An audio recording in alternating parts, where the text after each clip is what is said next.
Coming up, Netflix subscribers will have to dig deeper for their streaming fix. How is Wall Street reacting? An economy of words. The WBBM Noon Business Hour continues. Netflix is raising its prices by up to 18%, the biggest increase since the company launched 12 years ago. To talk about it, we welcome Tim Hanlon, founder and CEO of the Vertere Group here in Chicago. Tim, kind of give us the thumbnail sketch. What is Netflix doing here? Well, they're raising prices, and it's not a surprise, Cisco. I mean, they have pricing power. There's no doubt that Netflix is a phenomenon. It's almost 80 million subscribers in the United States alone, obviously a worldwide footprint, and it's only growing exponentially depending on where you sort of spin the globe. And they have been furiously spending money, debt for that matter, billions of dollars of that debt, to secure their place amongst the firmament of TV and video choices that we have available to us. And, in business terms, it's deficit spending. They are borrowing money at a feverish pace to pack their lead or insulate themselves from a growing rank of competition. We've talked about some of them here on this show, Disney Plus and ESPN's offerings and a whole slew of other ones.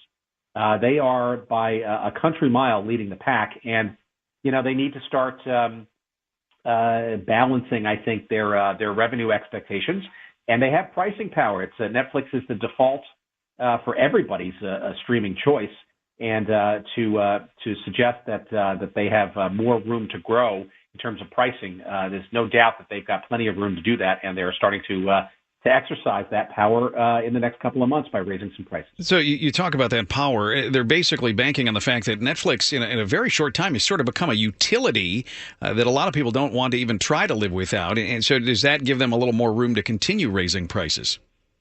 Yeah, I do not doubt that they have more room to expand their pricing power. And the cost-benefit analysis from the average consumer, right? I mean, the argument is how much content do you get from Netflix? How often do you use it?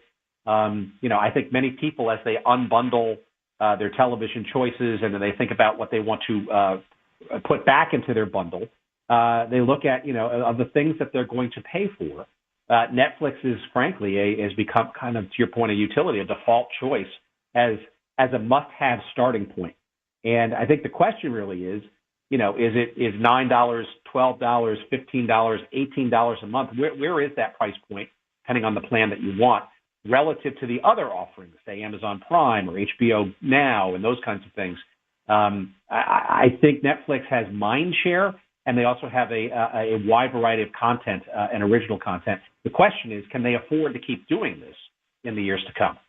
Well, Netflix, this knocks me out. It was best performing of all of the FANG stocks last year. We're talking about Facebook and Amazon and Apple. They did a better job than, in what they're carrying, money they're carrying home with, than these other stocks, the kind of the sexy technology stocks.